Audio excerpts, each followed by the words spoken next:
So let's continue our consideration of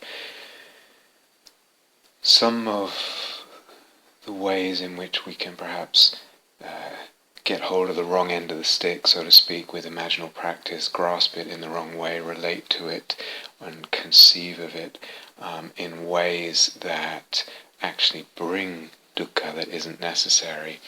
And so opening up that awareness, what do we need to pay attention to, what do we need to consider, what do we need to take care of, etc., in order that this jnana, this vehicle of soul-making works for us, is actually able to do what we intuit that it can do, and perhaps even more.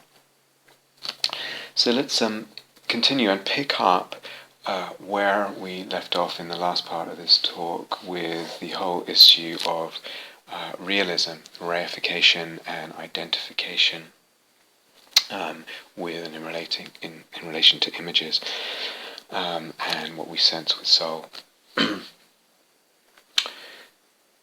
In this part of the talk, and perhaps depends how eventually these talks get divided up into parts, but certainly in this part and in perhaps the next, I don't know, maybe even a couple of parts, I don't know.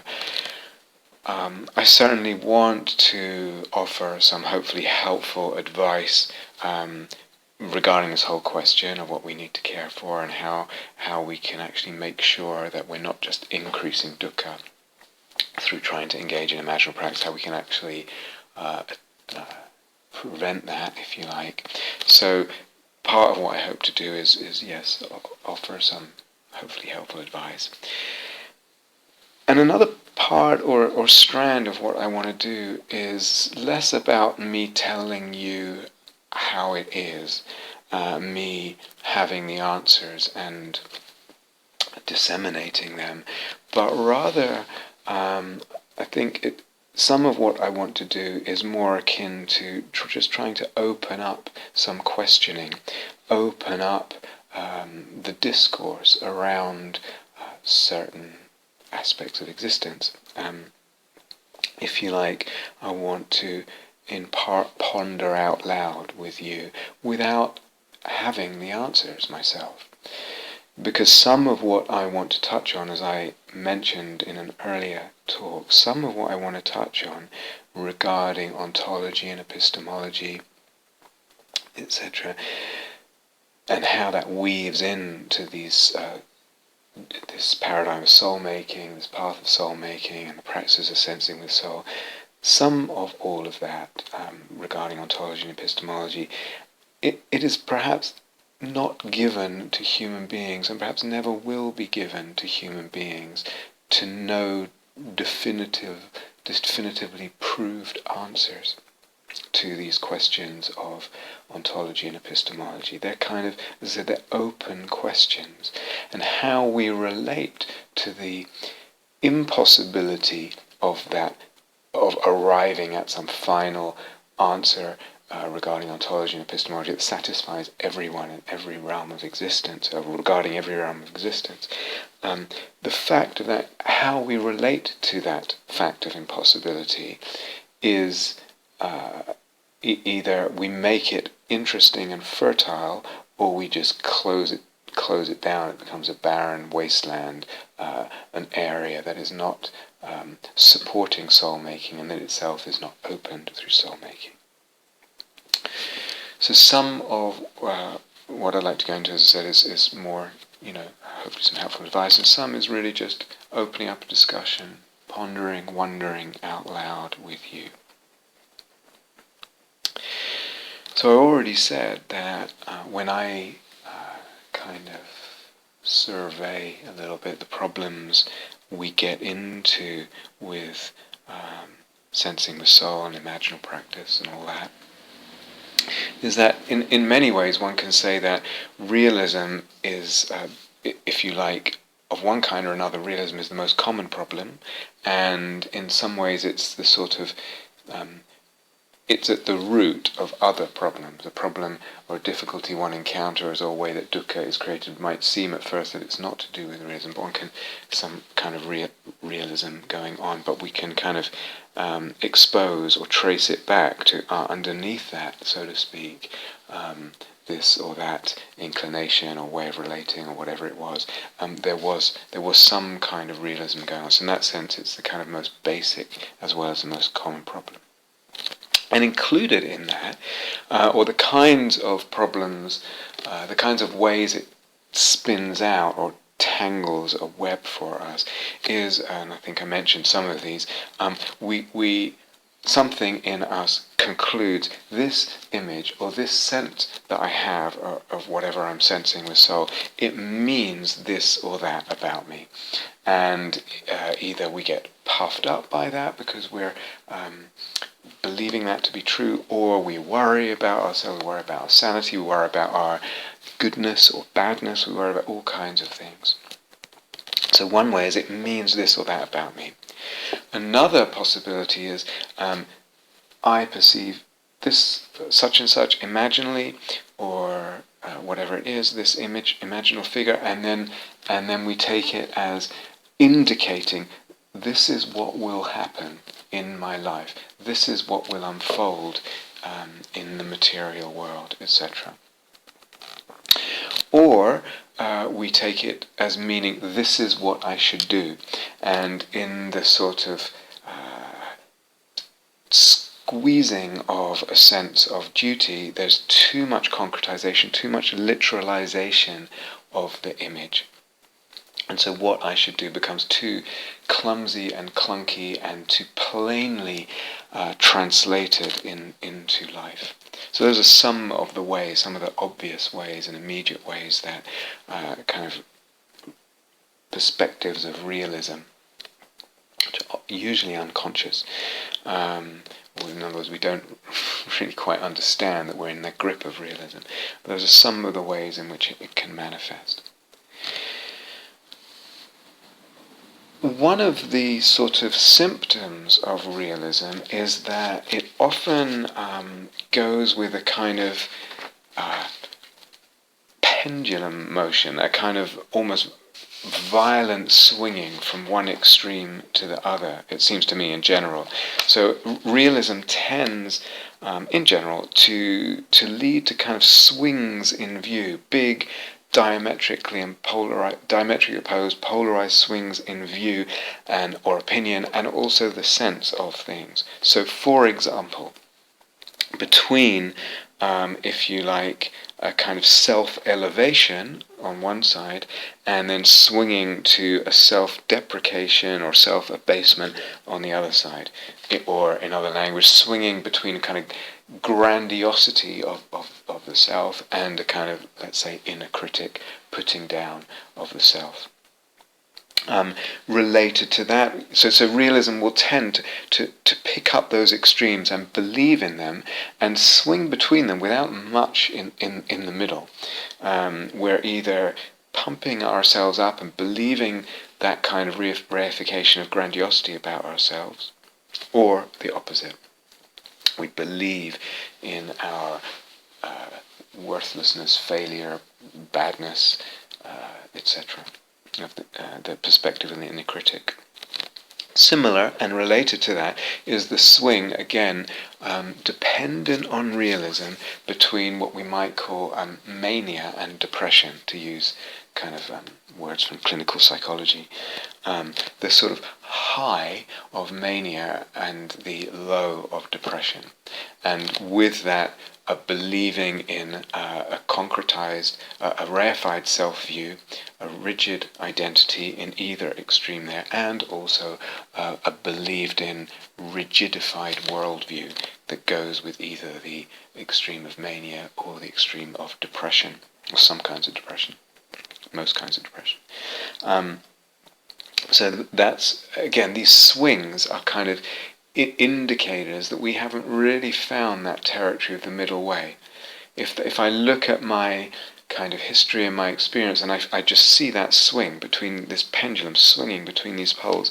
It's a signal that something around realism and the imaginal middle way, etc., needs more opening up for us, more vivification for us.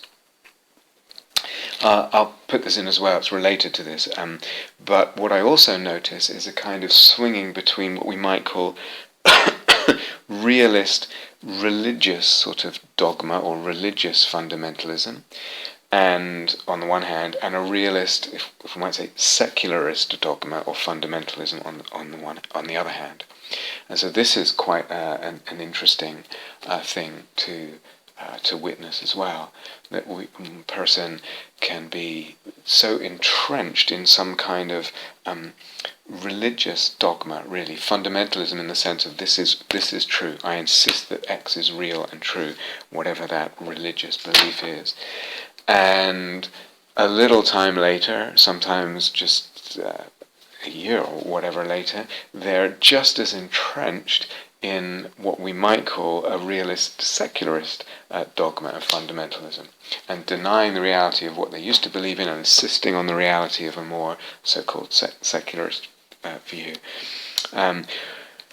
Or there's some very kind of, if there's not this kind of pendulum swing there, then there's this kind of very awkward and strange sort of coexistence of the two. So one's sort of an ardent secularist as well as having all kinds of strangely superstitious beliefs or attractions to the magical, the mystical, the spiritualist, etc. So these kinds of patterns of swinging pendulum between kind of extremely entrenched views, opinions, and senses of things is a kind of symptom, as I said, that something about realism needs a bit more turning of the soil, a bit more opening up, a bit more space, a bit more investigation. So, in a way, those kinds of manifestations are of realism, and the problems they cause are a little kind of more obvious, and the answers with respect to them are also, I would say, a little bit more clear-cut. There's a whole realm, at least to my current thinking, there's a whole realm of questions or manifestations, questions around, as I said, ontology and epistemology, but manifestations of what possibly is a kind of reified identification or general reification. Questions around that are actually more subtle. So, for example, am I actually attached to a certain image? I can feel it's soul-making for me, it's beautiful, it's fertile, it's all of that's meaningful. I sense the divinity, etc. I even sense the middle way, but the middle way with respect to it, and the theatre quality with respect to it, but is there some still kind of level of entrenchment or identification? So I'm going to share something from my own history. Something I realize in sharing this that I'm perhaps making myself vulnerable to accusations from certain people who have certain perspectives, that really all this that I'm sharing is just a sure indication of some kind of some kinds, probably plural, of various kinds of psychological pathology on my part. So I want to take that risk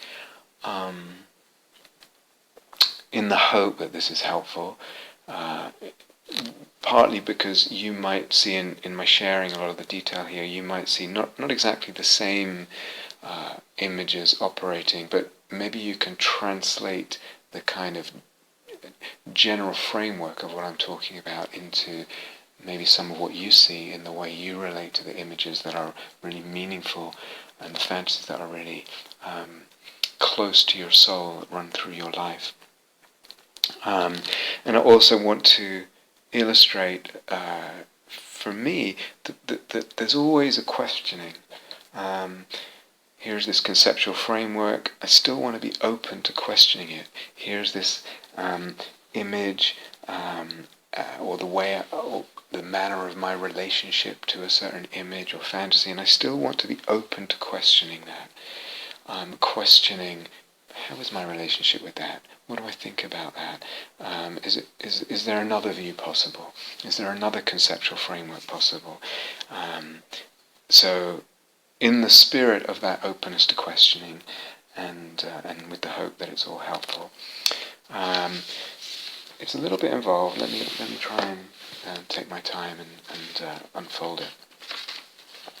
So some time ago, quite a little while ago, I was talking actually with Catherine and one night, and we were inquiring into, and I can't remember what it was that brought this up, that made it sort of present for me. We were inquiring into a certain kind of pain that arises for me, for my soul, that's related to, very much entwined with, we could say it's the pain of certain kinds of loneliness that come up often for me, or have come up in the past, often for me over my life, around much of what we might call the creative work that I have done or that I do. So that might be in music, when I was a composer, or writing poetry, or also in teaching Dharma, and especially the pain around where things are a little bit unusual in terms of what's being composed, or the teachings that are being constructed or expressed, and that may stretch sort of boundaries that are then current or limits of the ways people tend to conceive this or that. So the image that's kind of that had been alive for me for many years, and through many of these different phases of sort of creative or artistic work, whatever you want to call it, it was very powerful. It's a powerful image for me. It's not something that sounds particularly dramatic, perhaps, but it's powerful. It's powerful for my soul. A lot of inspiration, a lot of beauty, and also this kind of poignancy. It wasn't free of suffering in the usual sense. And it's what we might call an image of creative aloneness, or creative loneliness, actually, more usually, rather than just creative aloneness, creative loneliness. So the dukkha of loneliness wrapped up in an image that was also very powerful, deep, meaningful, etc., fertile. So the image of essentially working alone, often working very hard, in the image as well, and then in the perception that tended to come out of that image, the perception of not being understood as fully as I would like, and in that also occupying being a somewhat far out figure, somewhat sort of liminal, at the edge, if you like, of any community, whether it's a musical community, an artistic community, a social community, Dharma community, as well as in the larger culture of our society. So that was an element of this, not just of the image, but also of the particular kind of pain, as I'll try and explain, that was kind of wrapped up in, woven into the image. Also the sense in the image of having to sort of do battle. And you sense this echoing and being echoed of the warrior image that I've shared, the lone soldier image that I shared many times in the past. So battling sometimes with the very people that that are listening to whatever it is, or reading, or whatever, battling in some sense certain views or about what art is, or Dharma is, or this or that, or battling with authority figures, sometimes battling with both, and so having to battle to kind of express, manifest, bring into being what wants to come through me creatively. So again, I'm sharing this. These are images that are very powerful, very close to my soul. Close in to me, and I'm aware of how they could be perceived from certain psychological paradigms.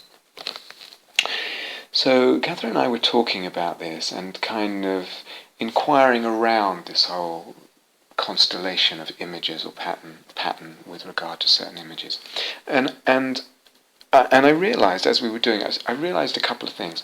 One was that as we were inquiring, I was sort of assuming a little bit, or fearing in fact, that this inquiry had a kind of agenda and adopted a perspective which was presuming that it would be better if the loneliness weren't there. In other words, the loneliness is a signal that something is wrong. Something is being wrongly related to or over-identified with or whatever. Presumption also that the image, these images of whatever we call creative aloneness or creative aloneness, they need transforming or they need healing. Or they need to be held differently so that my feelings and also my choices in behavior in relation to others in the larger community, so that they can be different and more kind of as they ought to be. So in other words, there's this kind of unspoken pressure in the inquiry, or my fear was that there might be an unspoken pressure in the inquiry coming from the culture, from myself, from whoever, that was pushing, actually there's something wrong here, this needs to be different. And in the approach to the image, we want to transform the image or relate to it differently or whatever. And a second thing I realized was that there was a subtle concern or fear of losing two aspects of this whole constellation of images, of this whole imaginal network that had become very precious to me and to my soul. So somewhere in my being there was a slight concern, if you like, or fear, really, let's call it fear, that if the lonely aspect of the image goes, or actually if any aspect of the image goes, if that's taken away, it's like, let's just cut off the pathological part, let's just cut off the dukkha part and we'll leave the creative part. But actually, there was this concern that if the lonely aspect of the image goes, or if any aspect of the image goes, then something of an integrated whole has been destroyed. Because the image is actually of lonely creative expression. Lonely creative work, struggle, toil, etc. It's not just, the image is not just of creativity with a sort of optional extra that could be added on or not of loneliness, or even just aloneness. So the concern was that I might lose actually all the image, and in losing the image, I would lose everything that goes with that image that we've talked about as aspects, elements of image, beauty and love being inevitably kind of woven into and with any imaginal figure. So we've defined those already as elements of the imaginal. There's beauty there, even if that beauty is very unconventional. It's the beauty of this soldier solitarily fighting day after day through exhaustion, etc. Actually, it has a kind of unconventional beauty. It did to me. It's a surprising kind of beauty, it may be. So beauty in the large sense, we've been through all this, or beauty that is bigger than a narrow sense of beauty. And then also, as I mentioned, the love. So with and in relationship with an image, there's a love of that image and a being loved by. And because the imaginal figure opens into dimensionality and divinity, the imaginal figure is divine to us when we let it fill out. And so there is this wrapped up in the very imaginal experience is this love of and being loved of the divine, and the gorgeousness and the grace of that. So there was a fear that if I kind of surgically remove somehow the dukkha part of the image, the loneliness, that maybe I'll actually lose it all, because it's an integrated whole. And it's not a kind of option to lose just a part of it. So that was one thing that I realized that I had a fear about, a concern about. And the second, that there was somewhere in me that I was concerned that if I might lose the actual creative capacity and inspiration that I love. That is like a lifeblood to me. That is a joy of my being. There is a thrill and a profound, with which I have a profound sense of duty and beauty and all of that.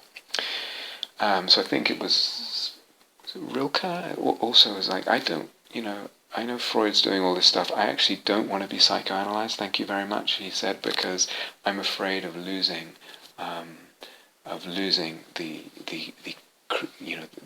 divine creative outflow, outpouring through that process. But both of these gifts, the gifts of the beauty and the love, the divine beauty and the divine love and loving and being loved, and also the gift of the actual capacity and inspiration for the kinds of creativity that I love. I've gotten used to them, I suppose, and they're for my soul deep treasures. So I realize that, and we're talking around it and in it and about it, but something in the way we're talking, it doesn't really shift much, or the way I'm approaching it doesn't really shift or kind of enable a release in regard to this image of creative loneliness. And then at some point, and I don't know if it was later or during the discussion, something occurred to me. Over some years, there have been, if you like, changes, transformations, evolutions in certain images that have been very kind of woven close into my soul and my soul movement and journey and expression. There have been certain changes. So that solitary soldier or warrior image doesn't arise so much these days. It's not so common. Sometimes that solitary wanderer image has been added to, if you like, or has a kind of extension to it that came, where that solitary wanderer is often wandering alone through deserts, etc., an endless kind of walking. There are images sometimes where he gets to rest, where he's taken perhaps into a tent in the desert, and somehow he receives healing, and his feet are massaged by angelic figures. There's a kind of divine or angelic succor that's given to him through another, that addresses if you like, the wounds and the marks of his solitary wandering, his bruised body, etc. So it's not that image has disappeared or the wonder, but it's kind of got a whole other part to it, if you like. Images of a tramp or a destitute, sort of really at the edges of society, having nothing. Then sometimes there have been images of this tramp or totally impoverished person receiving nourishment and nectar from a goddess or whatever. So these very, very, also very touching, very beautiful to my soul. A figure also of someone who has considerably more sort of weight and fleshiness to their body than I do in this life, at least, resting in a sort of pool or what are those things called, jacuzzis or something like that, and very at ease and very relaxed and very into resting and really not doing much, and not sort of going anywhere and getting anywhere or being in this supercharged, turned on state. And that figure emerging at times as a sort of alternative to another archetypal image that I think I shared some years ago, borrowed from the myth of Horus, the Egyptian falcon god.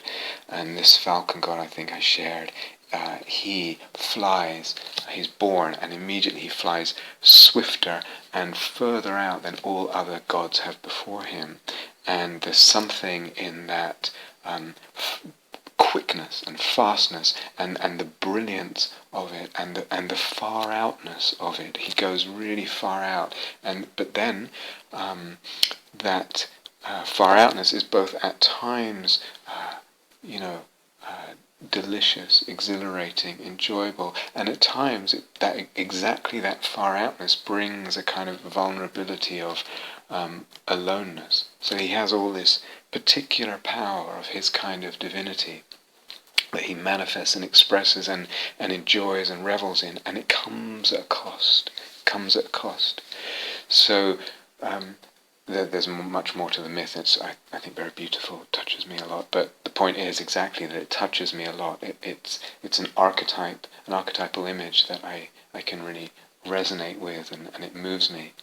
And quite in contrast to this imaginal figure of this person just resting easily in a pool without any sense of a duty of having to fly far and fast and do that kind of work.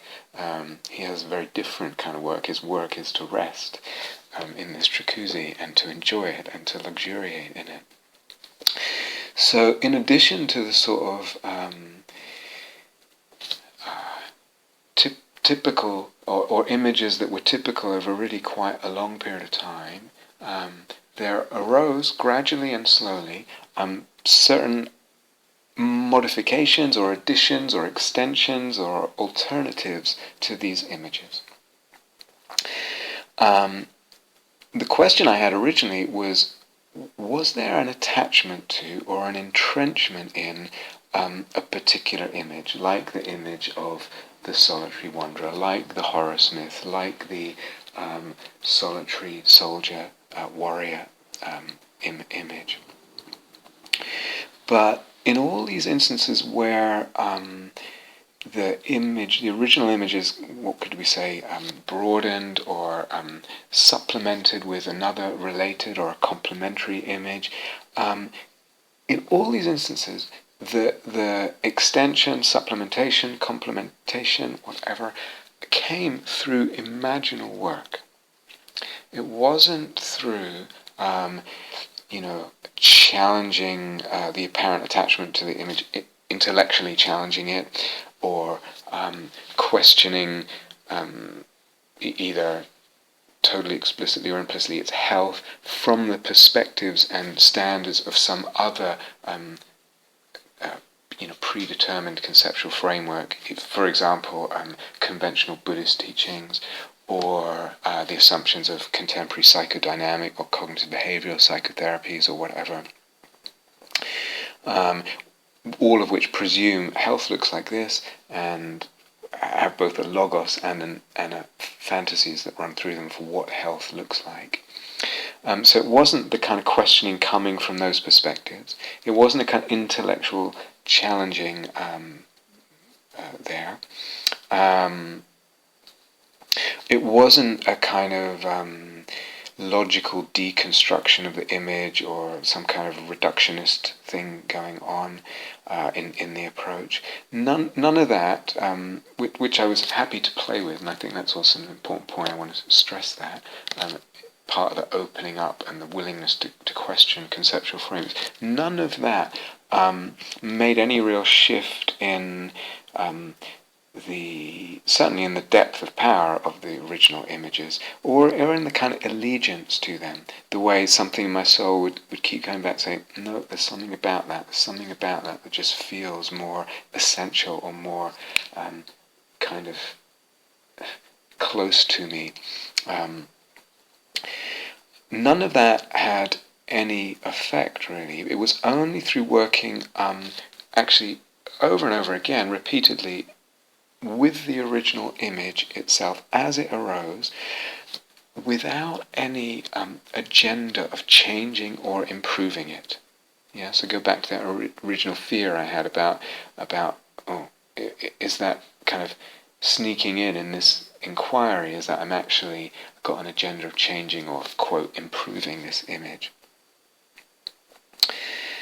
It either came, the transformation, the opening up of this image, the broadening, if you like, of these images, these related images, happened through imaginal work, not through imaginal work that was trying to change or improve the original image, or it happened through imaginal work with other images which arose organically, or in imaginal work sensing with soul in the sense of experiences of life and relationship as imaginal perceptions, when they naturally became images for the soul.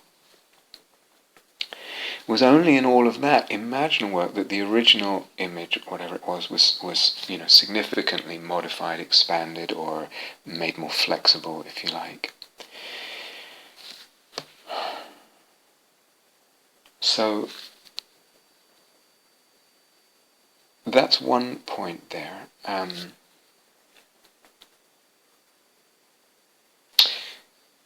Is it possible I'm attached to this image, or too entrenched in a certain image or a certain way of seeing things? It may be through imaginal work, going, if you like, deeper into that whole imaginal constellation, or expanding the imaginal work without an agenda, that actually it's opened up, rather than necessarily just cutting off the image, although that is a possibility in some cases too. So in our inquiry, there was conceptual questioning, and the possibility of looking at other different supportive conceptual frameworks. That's always going to be a fruitful and indispensable element of inquiry and even soul-making inquiry. And so we did kind of turn the soil there. It helped. But to quote Russell Lockhart and Thomas More, two, I don't know if they would call themselves Jungian or post-Jungian psychotherapists, I'm not sure, but whatever, they work a lot with images and the imaginal.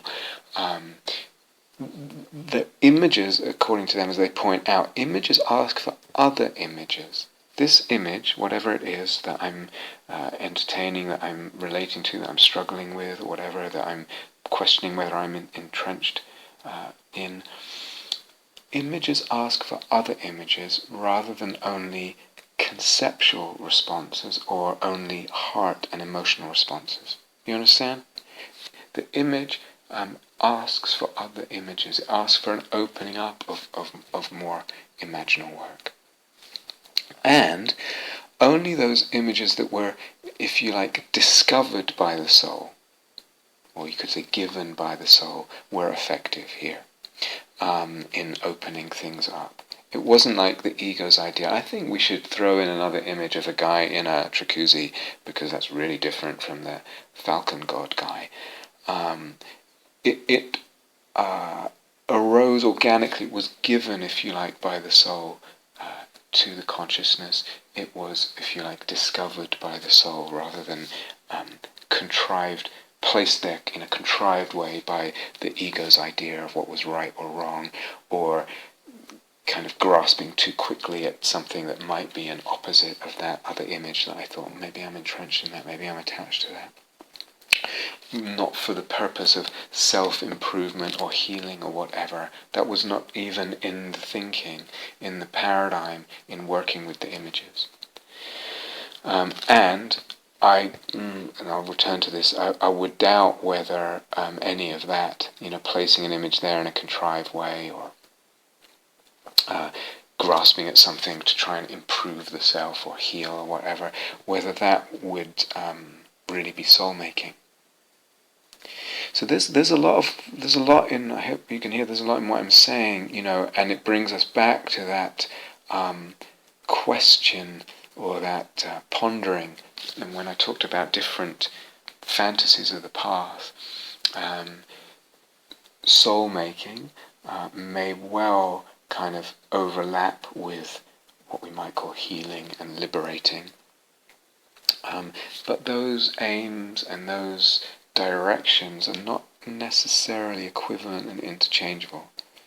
It depends how we define things. So soul-making, yes, connection, overlap with healing and liberating, but not necessarily exactly the same thing, or we can just substitute one word for another.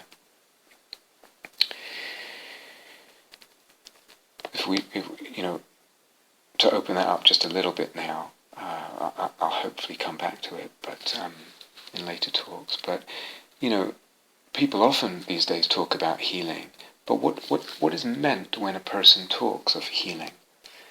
Who or what exactly is healed? Is it the self of modern ego psychology? Is it the self that is made to adapt or pretend or simulate or hide certain aspects that it wants to show or conceal from the sort of the view of the dominant culture, so that it can be, this self can be kind of acceptable, functional within the kind of scope or assumptions of our modernist Western kind of capitalist society? Is it the self with a big S that Jung talks about? Is that what is healed? Is it the self as the process of the 5 psychophysical aggregates and their conditioning mechanisms in a temporarily unfolding process? Is that what is healed? Is it the soul? And if so, what does that mean? And similarly with the notion of liberation. What is liberation? Is it the liberation of Buddhism? Or if we say yes, which Buddhism? Whose Buddhism? Even if you listen to teachers just at Guy House, you can see, boy, there's a pretty big range in the conception of what liberation is, of where the path goes, of what's possible, of what we're even really fundamentally addressing when we say dukkha. I'll come back to this. Even just in the teachers at Guy House, let alone go outside of Guy House. And we tend to believe, partly conditioned by past teachings that we've had, that any apparent attachment to an image, it needs liberating. We need to liberate that attachment, undo it, find space, somehow make a movement towards non-attachment, something called non-attachment. Space, liberation, non-attachment from any apparent attachment to an image. That would be the traditional view of healing and liberation. So this idea instead that perhaps we have, or we might have, a duty of some kind to an image, to an imaginal figure, to a soul-making perception, that it has somehow a hold on us, that it somehow places demands on us, and our soul somehow must answer, is called to answer. We're never made to answer, we're called, that's a better way of putting it, called to answer. Even if called to answer to this duty, even if there's a certain amount of dukkha, of pain and suffering, remain wrapped up in that image without dissolving, wrapped up in the image and our relation to it. That's quite a different idea. Not on the face of it compatible with the usual kind of contemporary notions of freedom and non-attachment.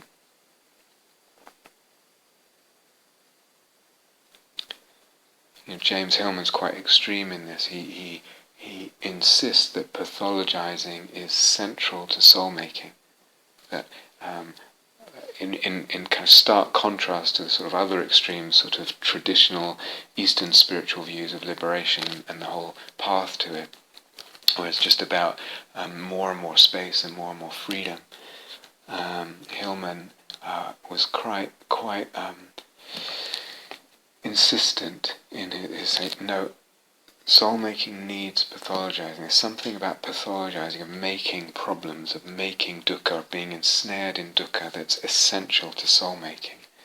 You've got two quite disparate views there. I wonder about all this, and I wonder about the possibility of really daring to explore all this and be aware of what teachings we're conditioned by, what authorities, etc. Can we be bold and creative with the conceptual frameworks and the ideas regarding all this? Is there a way of kind of embracing all of that into one larger conceptual framework that's kind of perhaps more subtle? So all these questions, for me, they're around soul-making, around the path of soul-making, they're really, really interesting questions. Partly why they're so interesting is that they're, and kind of rich and exciting, is that we can ask these questions in a way that also question whether there is a truth to be discovered in the answers that we may arrive at, or that we may create in asking the questions. So we can ask a question without believing or going into an idea that the answers to these questions are therefore going to be truths. We can, and it's my, I would prefer the mode, the approach, the attitude of kind of realizing, or let's say entertaining the idea that just as much as we can conceive of our questions potentially uncovering truths, we can view them also as creations. The questions lead to creations. They even lead to what we might call soul-making fictions. Any answers we arrive at or entertain, we can regard as creations and soul-making fictions. It's a very different idea than the answer is a truth. And with all that, we realize also, which makes the questions so exciting to me and so rich, is that we realize that along with all that, the path that then unfolds for us, or that we kind of create, if you like, discover and create, depends on the way we answer these kinds of questions about suffering, about attachment, about what healing means, about what liberation is, about duty or no duty, about pathology. The path that unfolds for us is dependent, as always, on the conceptual frameworks we form and adopt. So there's something here in the whole kind of much sort of metta paradigm, if you like, that's, to me, as I said, so rich, so exciting because of that kind of liberation from a rigid notion of truth and discovery of truth. It's more, if you like, in tune with the sort of the potentially let's say, liberating issues of postmodernism or pragmatist philosophy or whatever you want to call it, rather than sort of typically modern or even pre-modern kind of ways of conceiving. I've talked about some of that before, I think. But to me it makes it kind of fun and more exploratory, and the very questioning is participatory. It's open. It's an open field rather than a narrowing down. It's creative rather than limited, as it would be in a kind of realist or truth-assuming approach.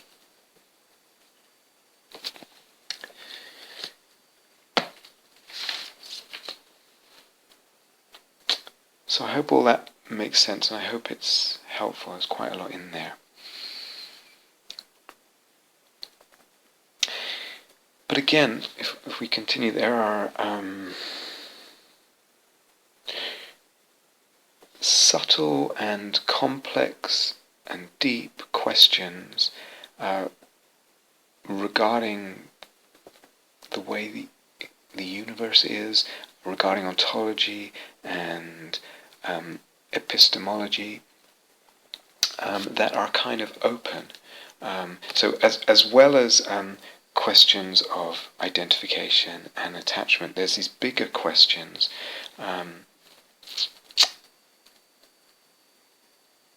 around ontology and epistemology. So again, if we trace what we're doing here, so at the start of the talk, we're looking partly at ways in which realism can lead to identification, reification, attachment in ways that are not helpful, and how that can be liberated. But there are also, as we get into this whole question of realism and dukkha more, we also realize that as well as potential over-identification, etc., or the question of is it okay and fruitful to be identified and have that image closely woven in to one's life, as well as the nuances of those and the more subtle questions, the nuances and more subtleties of those kind of questions. There's also questions regarding ontology, epistemology, cosmology, which are more subtle. So for example, I shared, I don't remember when, maybe in the re-enchanting retreat, a sensing with soul of the bird song outside the window, and how that the song of the birds was kind of weaving my energy body, weaving my body and healing me. A very beautiful image, full of grace and loveliness. But I think I also shared, I hope that I shared when I shared that image, that the meaning of there was a sense of healing and being healed by the birdsong, but the meaning of healing was not closed down or limited or too narrow or put into a box. Similarly, sometimes there's angels of light that come as if they're caring for me, breathtakingly beautiful, but and also part of a healing. But with those images, for me, it doesn't feel like there's a kind of openness to what healing means. In other words, I may well die soon. I know that. I know that I may well not survive this cancer. But it doesn't take away the sense of healing and the kind of sense of the possible reality of that healing. It's just that what healing might mean, including a physical level of healing, might not mean surviving this cancer or this illness. So that if these angels of light, beautiful, radiant, radiant in terms of luminosity, radiant in terms of love, if these angels of light are caring for me, watching over me, etc., I don't know what to say, what words to use, if they are touching me, if they are interacting with me, if they are guiding things a little bit, if that's the sense, the imaginal sense, if that's the sensing with soul, it still does not mean, to my conception, and I don't have to work at this. It's just natural with that imaginal sense, with that sensing with soul, that I'm still not guaranteed a certain outcome. It actually, there's no guarantees that just because angelic figures of light tend to me and minister me and feel like they're interacting with matter, or the bird song or whatever, it doesn't mean that there's necessarily this or that outcome.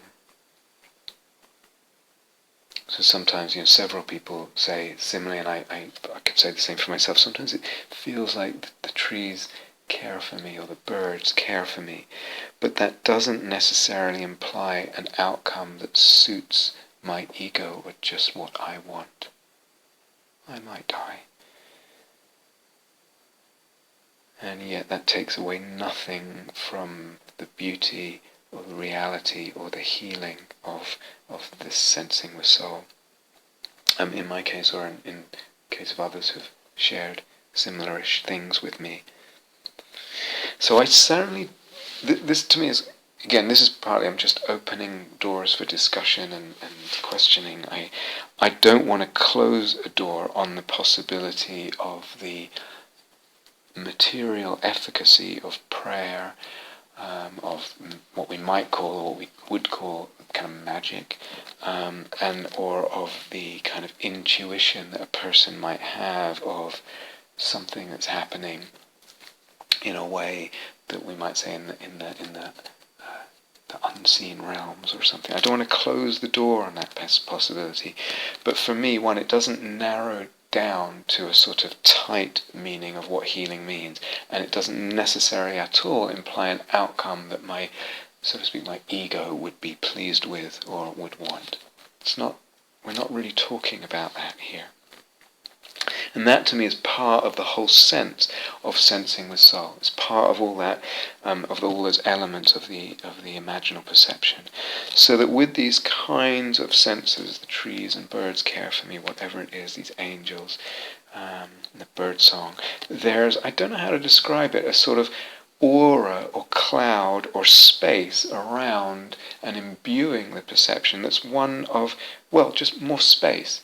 It's not so tight, it's not so narrowly grasped in terms of what it means and what it implies and what will happen and what I want. There is some kind of spaciousness of the middle way, the spaciousness of the razor's edge of the middle way.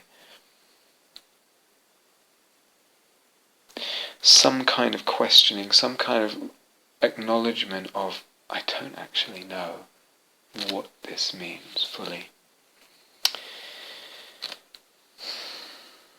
So sometimes, it's actually relatively common if a person dares to let themselves sense something and sense in these ways. Sometimes a person senses, and they might have different ways they articulate it to themselves or to others. The universe wants something from me. I sense the universe wants something. It might be more specific than that. I sense the universe wants something, not just that it's something or other, I have no idea what it is, but it's actually in this direction, or this kind of thing, or that kind of work, or whatever. I remember reading or hearing or something, excuse me, about Princess Diana, and I really don't know much about her or that whole thing. I was in the States for most of the time, but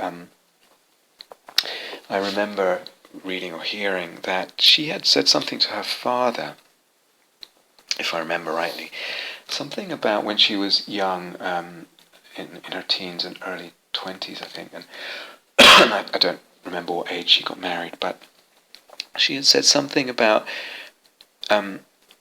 she was really being strict with herself not to lose her virginity.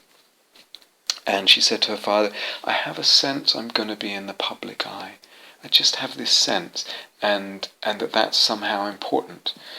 I remember also hearing a snippet of an audio interview with John Coltrane, and he was talking about a dream he had of a band. It was just before he left Miles Davis's band as a sideman, and formed his own band for the first time in an ongoing way. And he said he had this dream, and it was a certain sound of this quartet, and he was very careful in the interview. He was a very sort of humble person in many ways. So I don't at all want to kind of insinuate that I can see the future or anything like that, but I had heard this sound, this band, this quartet, and it was a certain sound. And if you know that the sort of what they call the classic John Coltrane quartet of his kind of middle period, it really was a certain new sound in jazz, and it was so groundbreaking and such a, I mean, for me, and I think for so many people, such a unbelievably rich and deep gift to the world, what came through, I mean, him in his whole life, but really that band in particular. So I don't want to close the door on these kinds of possibilities of intuitions, of prayer, of what we might call magic.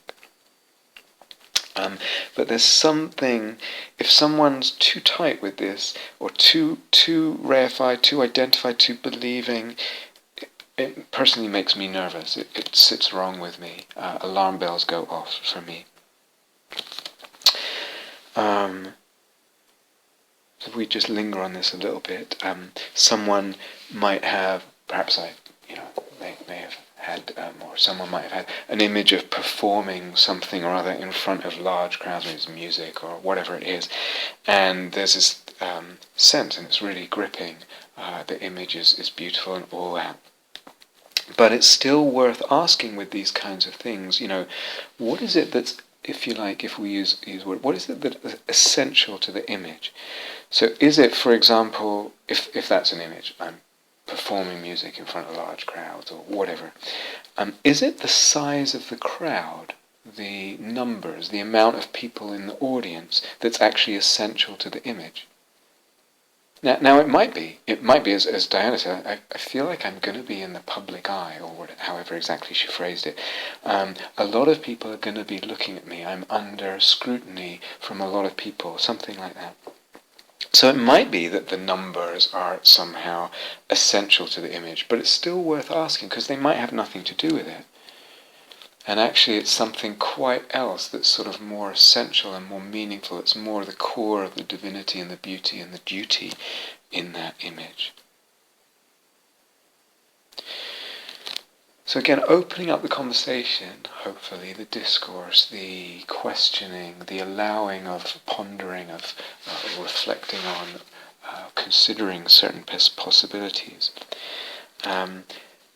At the same time as expressing, I think, a healthy caution with all this.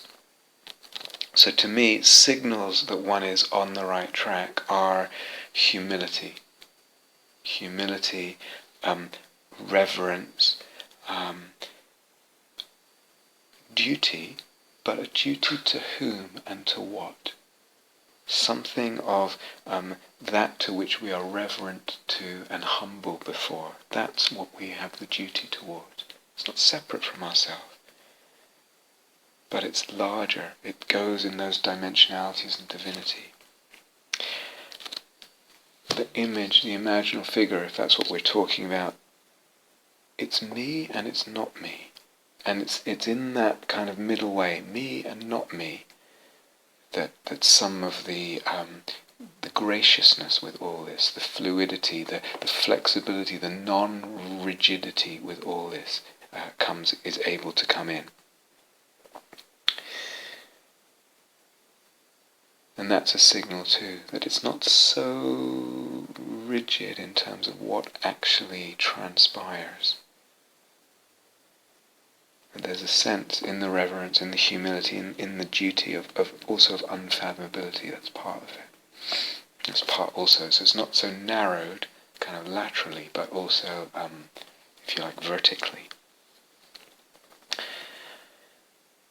Another thing I'd like to throw in now, it's quite unusual. I'm not quite sure how to say it, but there's something in imaginal perception that carries with it a kind of impossibility, the impossibility of a complete material manifestation, the impossibility of a perfect replication of that image in one's life.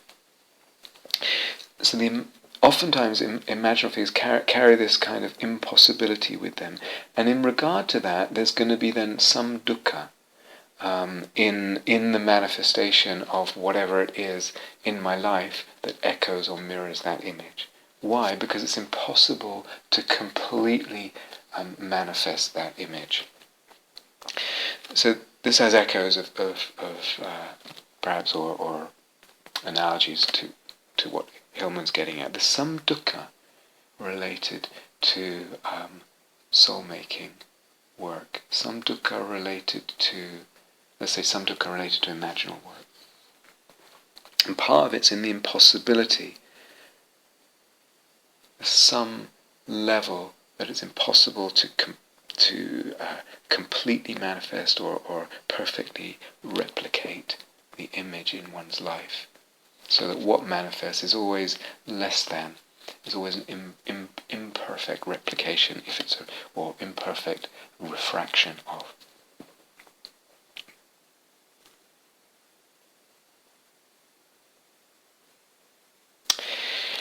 It's also impossible, and I've mentioned this in previous talks, I can't remember where it was, it might have been in The Path of the Imaginal, I don't remember, it might have been in Re-enchanting the Cosmos, or both.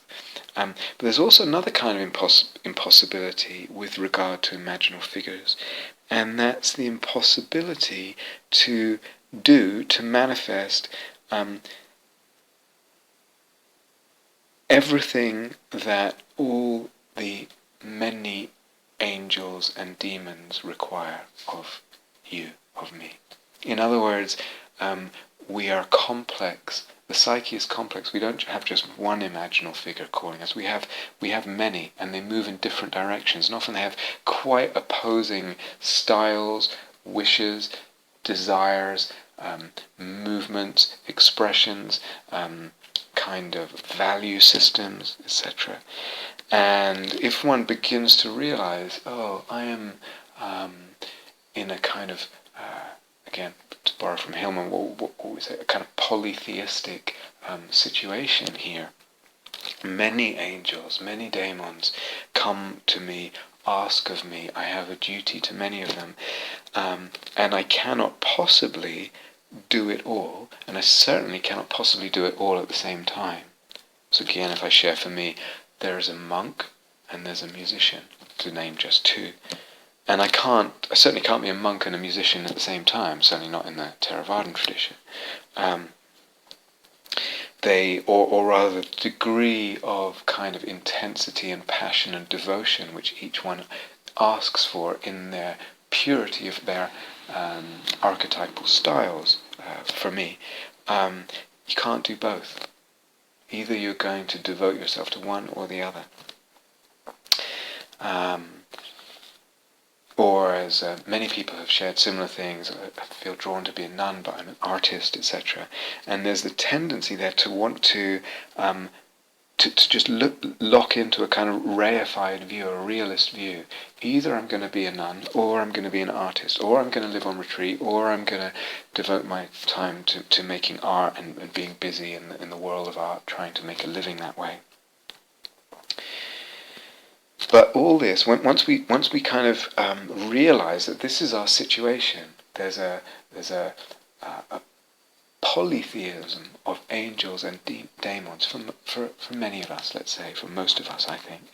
And we can't possibly, they have conflicting demands and directions, and we can't possibly do it all at the same time. We can't possibly manifest or express or commit to all of them at once in our life.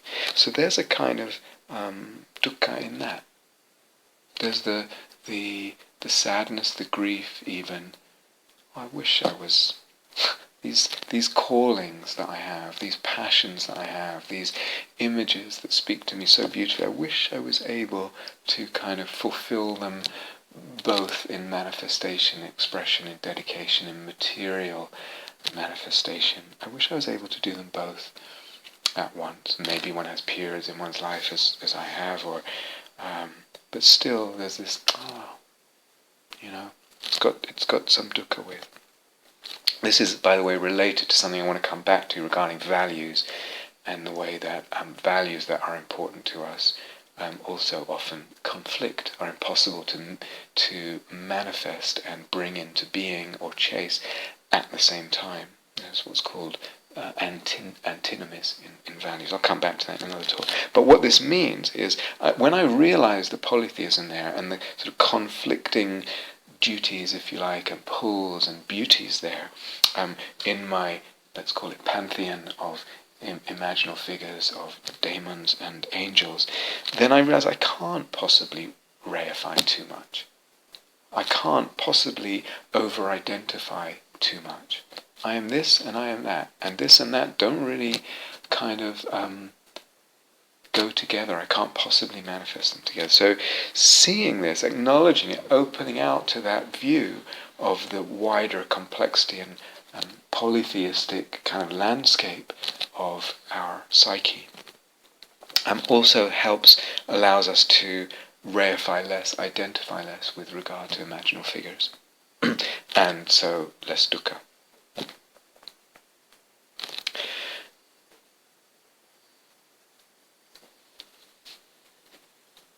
Wrapped up in the points I've just made is also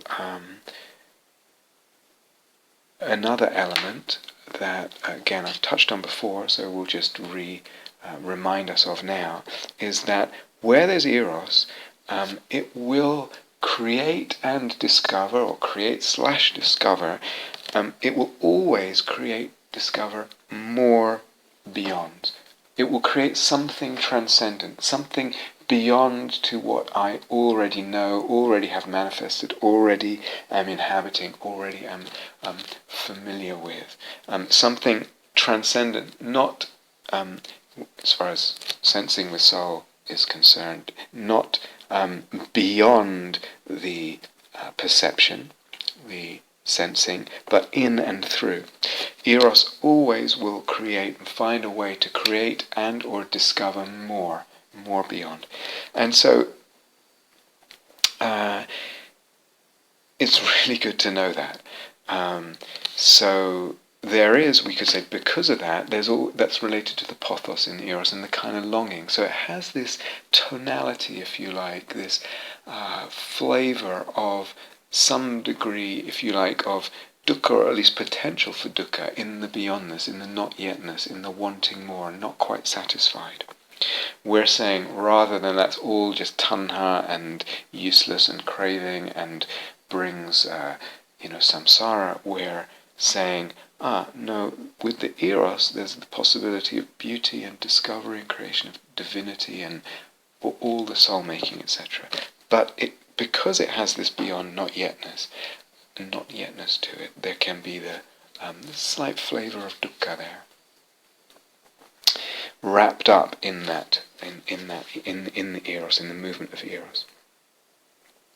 But again, as we've emphasized in this series of talks, recognizing or noticing or paying attention to this aspect, the beyondness aspect of the imaginal, knowing that will be there because of the eros,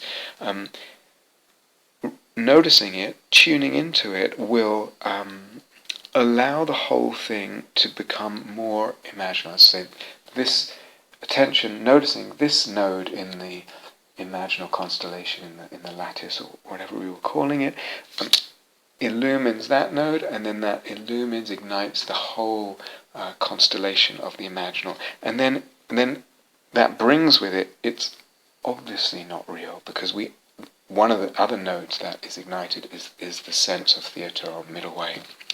And rather it's divine. The divinity also shows itself. So it's not necessarily easy when we feel the dukkha of wanting more, or we feel we're a bit stuck on wanting something. But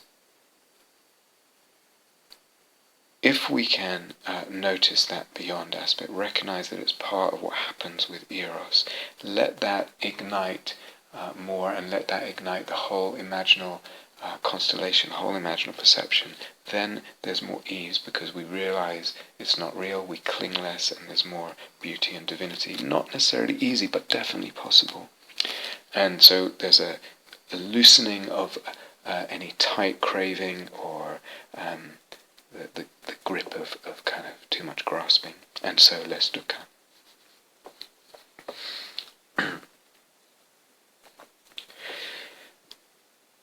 Another way of approaching what we've just said is to say that in the experience of the imaginal, in the experience of sensing with soul, we can, if you like, investigate who is it, both the object and the subject. Who am I now?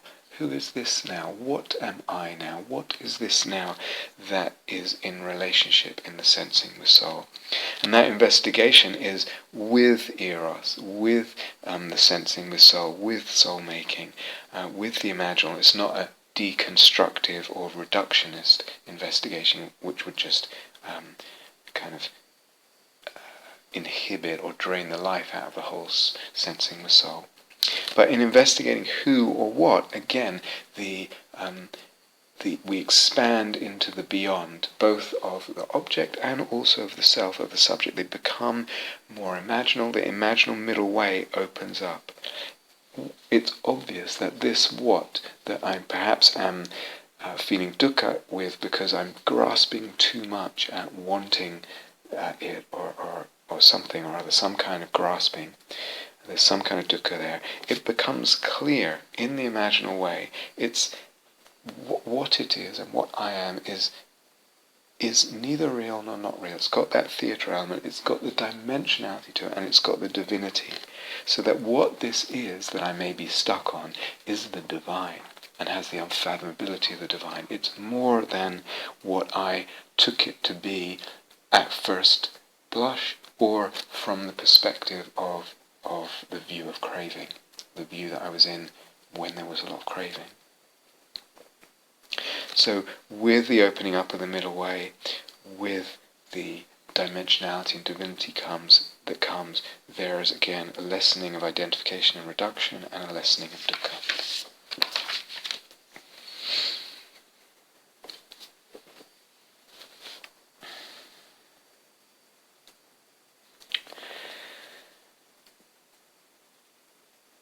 Actually, again, all these pieces that I'm talking about, or angles that I'm talking about, are related, and you can, with a little pondering, you can see that. But another really important piece to bear in mind here is that element that we talked about in the first talk, the fullness of intention, that helps make something fully imaginal, authentically imaginal.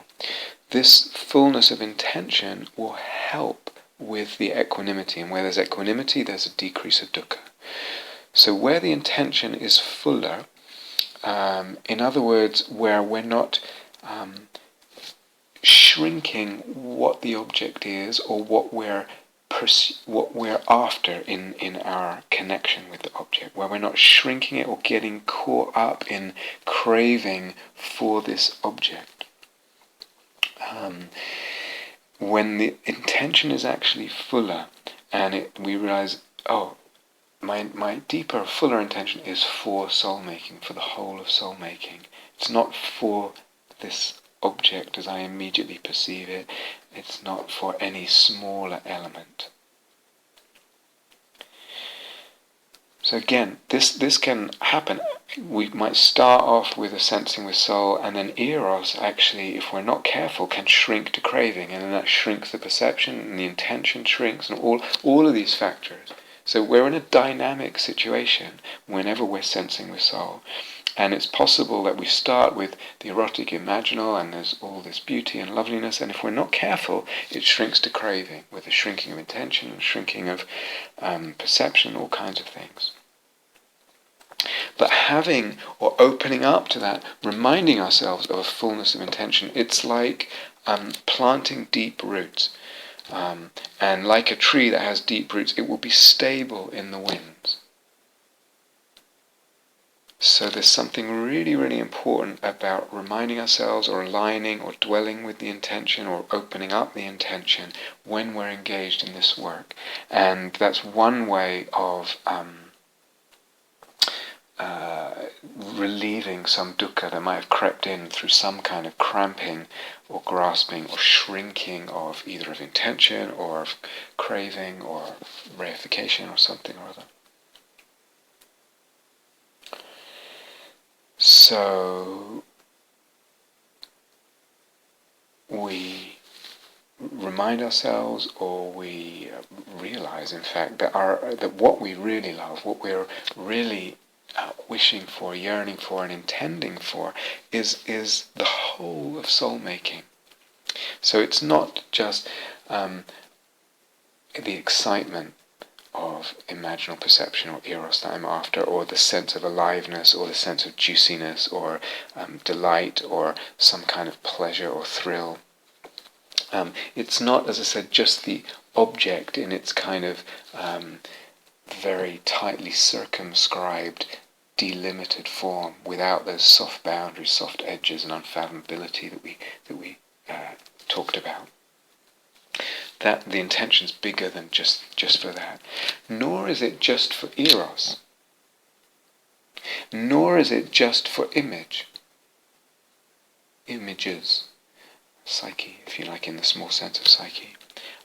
But the intention can be, and I would say it is, in the soul's deeper intention anyway. So it's something we realize or we connect with, an intention that's already existing in the soul. Might be dormant, might be hidden, we might not consciously realize, but we connect with that. The intention is for the whole of soul-making. That means for the sense of dimensionality, for the sense of divinity, the opening up of sacredness, for the sense of meaningfulness, etc. That whole list of aspects and elements that we outlined. And included in the whole of soul-making, our intention, our direction, our longing, our yearning is also for logos. Remember, if we talk about soul-making dynamic, the three principal elements of that are eros, psyche, and logos, which means also for conceptual framework. So I'm hungry for this. My intention is also to do with logos and to do with conceptual framework. So sometimes it's very understandable, given our culture and also given the kind of excitement of some of this stuff that can be there at times. Sometimes we just find ourselves we just want to extend or intensify the eros or the image or images we're having in the smaller sense, without kind of recognizing the larger soul-making movement that is happening or can potentially happen, so that we want to kind of extend or intensify the eros and the psyche and the feeling of that, and we're less interested in the logos, less interested in the conceptual frameworks or the ideas operating or the possibilities there. But what is it if we align, remind, or connect with, realize that our deepest passion and commitment, or the deepest passion and commitment of the soul, the deepest love and desire and longing of the soul, is for the whole of soul-making.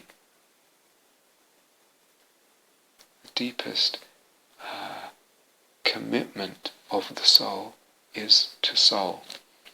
And that's the fullness of intention, so we can reconnect with that.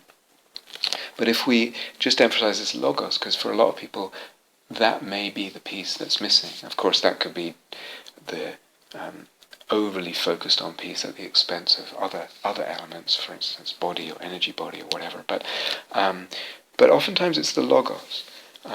So if we would say, well, what would that look like to consciously include that? Oh, it's the whole of soul-making. So that includes. What does that include? Oh, and a piece of that includes logos.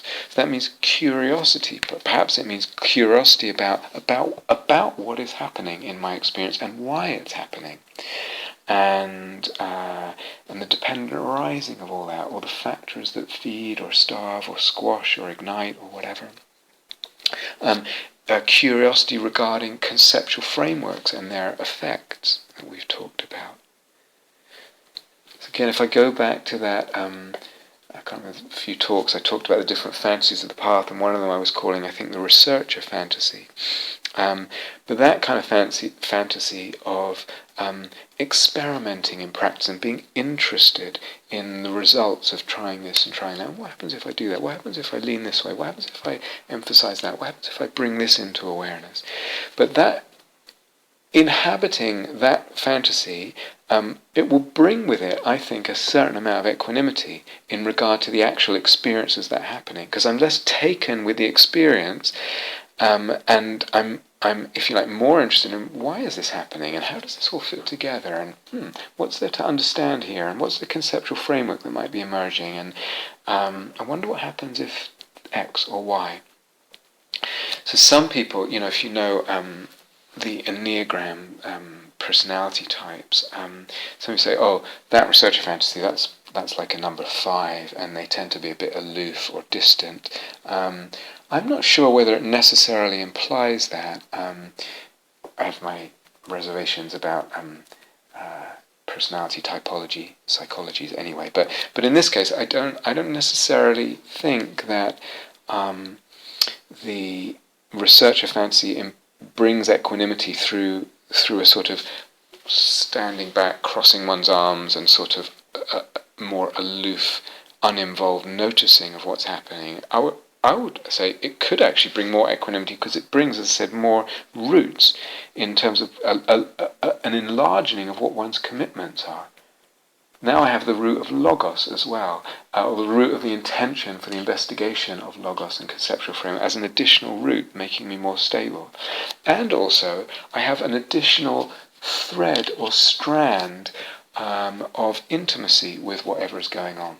Because it's like the intimacy between me and whatever or whoever I'm sensing with soul now has that extra facet, extra strand of intimacy in and through the logos, in and through conception. So this applies also to human beings, that some of the intimacy, and certainly the soul-making intimacy that can flow between human beings, is prevented or supported or enlarged, that intimacy, dependent on or through the logos that might be shared. In other words, we can be intimate also through logos.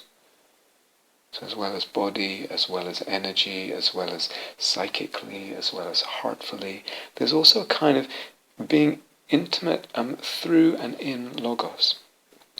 But certainly in terms of what's happening when one's sensing the soul, the researcher fantasy is one way, where there's dukkha and a bit of instability, actually bringing in more of that researcher fantasy, for some people, can bring more equanimity and thus less dukkha into the whole process. But the larger point is about the fullness of intention, reminding ourselves, refinding that, reopening to it, realizing that that's actually what we really want when we're wanting. It's not this or that person, it's not this or that thing manifesting. What the soul most deeply wants is soul-making, and the fullness of soul-making, everything that means.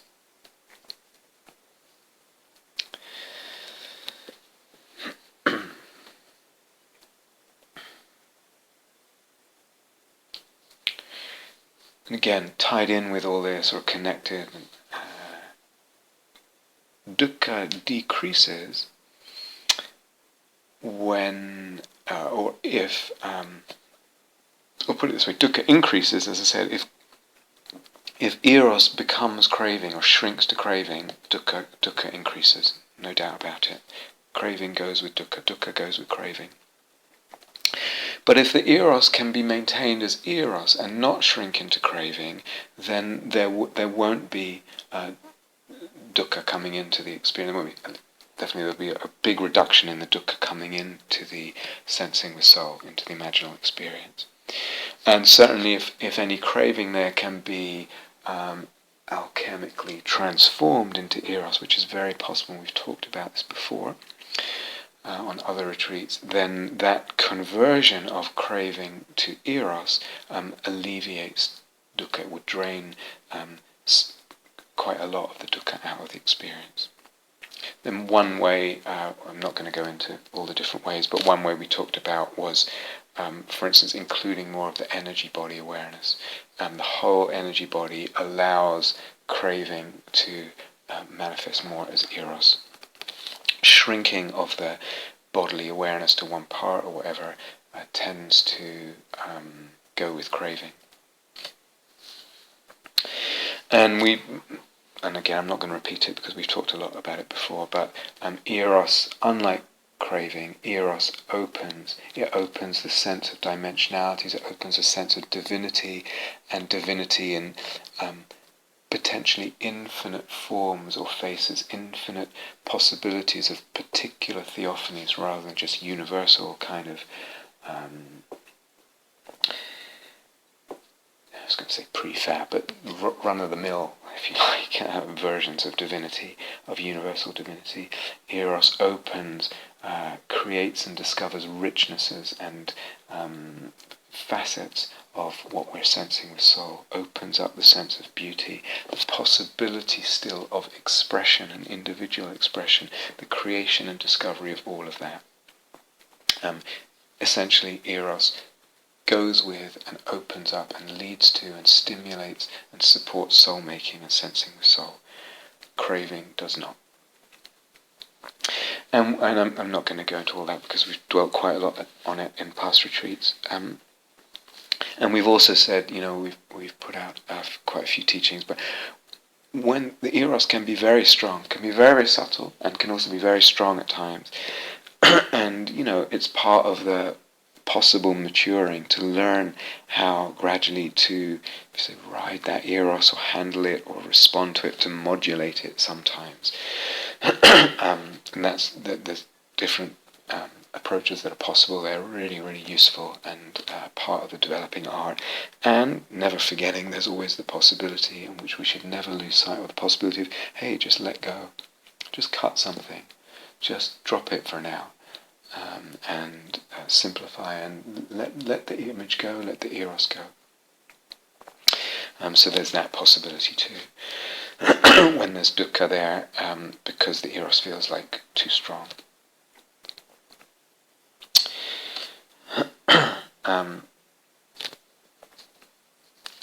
In relation to eros, let me read you something by the poet W.H. Auden. I can't remember where this is from. Someone sent it to me. I neglected to ask them where it was from, exactly which of his writings, but I'll read you this small, short quote from W.H. Auden, the poet.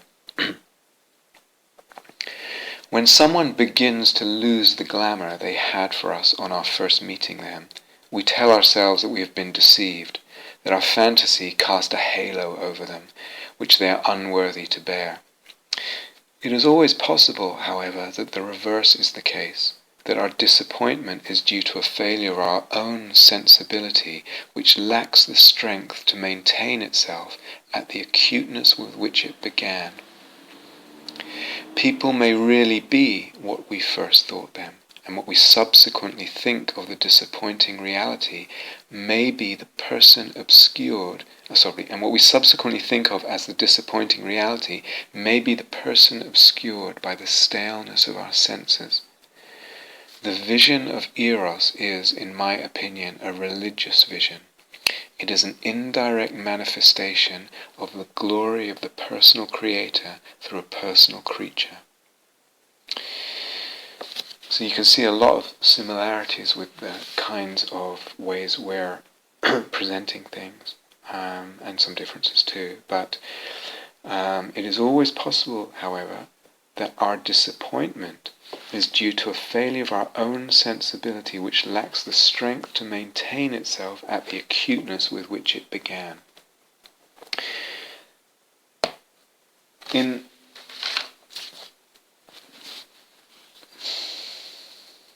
you understand? So in terms of dukkha, if we put it in the framework of dukkha, I suppose people think, I fell in love with this person when I first met them, they looked so wonderful, so angelic, and that's how I sensed them. Then after a while we sense, they're actually just a schmuck like everyone else. And we say, eros was, it was a projection when I fell in love, it was a delusion, it was my wishful thinking, it was etc., etc. It was my grasping, my craving.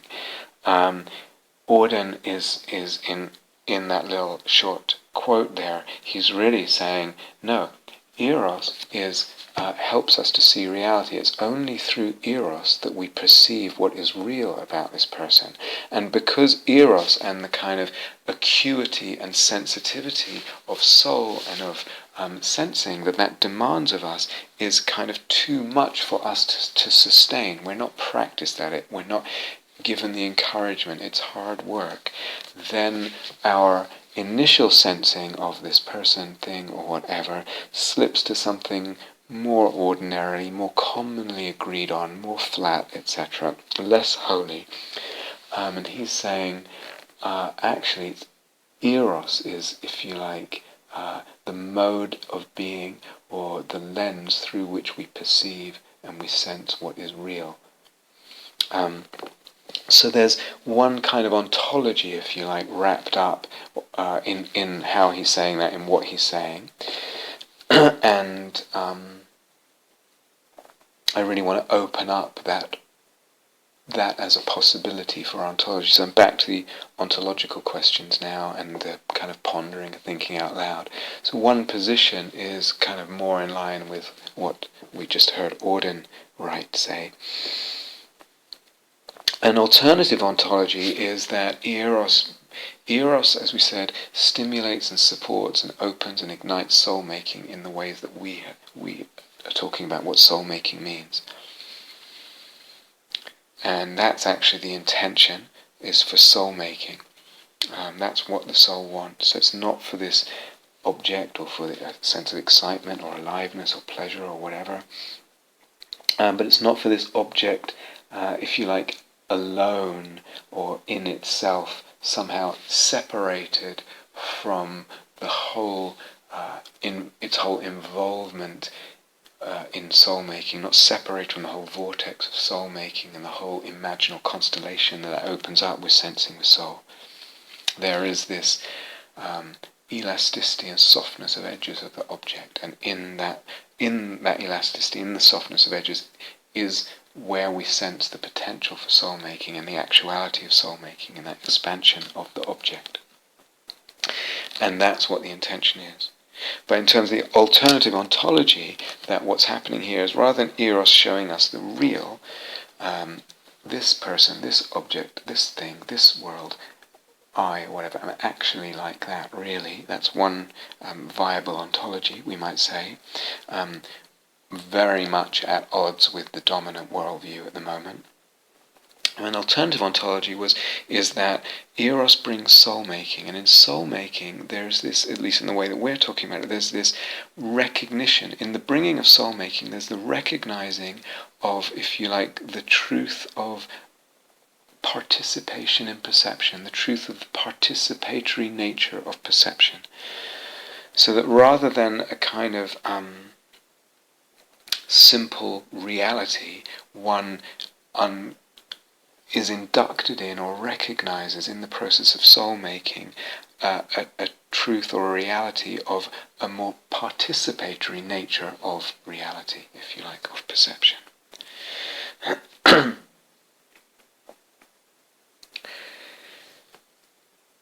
So, regarding the perceptions and the senses of things that arise in and through the erotic imaginal, we could actually, for now, and again, it's just something I want to throw out there to open up the discussion, to think out loud, we could actually delineate a kind of rough spectrum of ontologies regarding the perceptions that arise through the erotic imaginal, through eros and through sensing the soul. So at one end, and perhaps this is the dominant, could say modernist cultural view, one end of the spectrum of ontology is of ways of thinking about the reality or non-reality of what's going on there in this sensing with soul. At one end, we could say, I create something unreal. That image or that sense of things, I have just created, my mind, my neurology or whatever, has created something unreal. It's just unreal in a very simplistic sense that we would say most of modern culture conceives of reality and unreality. A second view, or rather at the other end of the spectrum, we could say, in imaginal perception, in sensing the soul, through eros, I discover the real. So that may be something more akin to what Auden is saying. So there's, at one end, I'm creating something unreal. At the other end, I'm discovering what is real. In between, there are two, to me, more interesting and I think more philosophically viable positions. Well, actually, I think the whole thing's interesting and viable. But anyway, the second position, so if you like, moving along from the I create something unreal, then there's a position that would say there's nothing real out there. There are just mental projections. Matter is just a play of awareness. This is all just mind only. There's nothing, so to speak, out there but the play of awareness and the projection of consciousness or whatever. So therefore, in imaginal perception, I am just creating freely, perhaps at the whim of soul, directed by soul, or directed just by my will in terms of adopting this or that way of looking. There's nothing really real out there. It's all just mental projection, mind out there. A third view on this spectrum of ontologies is what we might call the participatory view, a little harder to explain, as I said before, a little more mysterious. But in that ontology, the self, I who am sensing this or that with soul, or sensing in this or that way with soul, the thing that I am sensing, the other, the object, the world, matter, mind, and divinity, all of those elements, me, the object, the world, the matter, the mind, and divinity, the mind in the will and in its perception and perceiving and ways of looking and its awareness, all of that is not separate. They all participate in each other.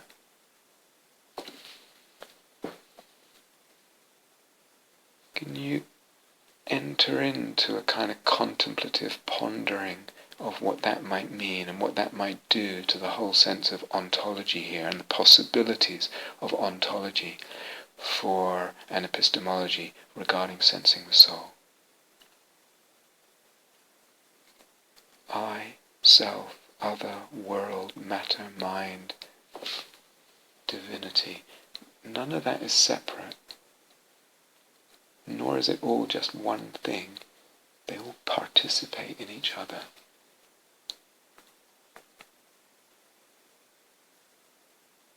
But as I say, really what I want to do is not so much give answers and insist on it's this way or that way, but open up possibilities for more creation and discovery, for pondering, for reflection, and for elbowing some room regarding the ontological and epistemological bases for sensing the soul, and those kind of perceptions.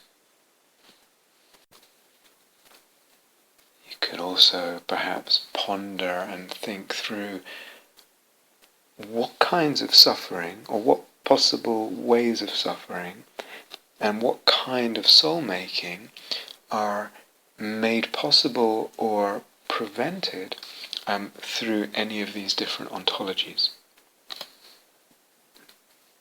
So if we say, this is what's happening with eros in terms of its effect on perception and what kind of conception of reality is happening with erotic imaginal perception. What do each of those possibilities deliver for the soul and in terms of dukkha, as that's the subject that we're talking about? I want to say a little bit more about eros and fire in the next, hopefully in the next part. So we'll come back to that, but let's stop there for now.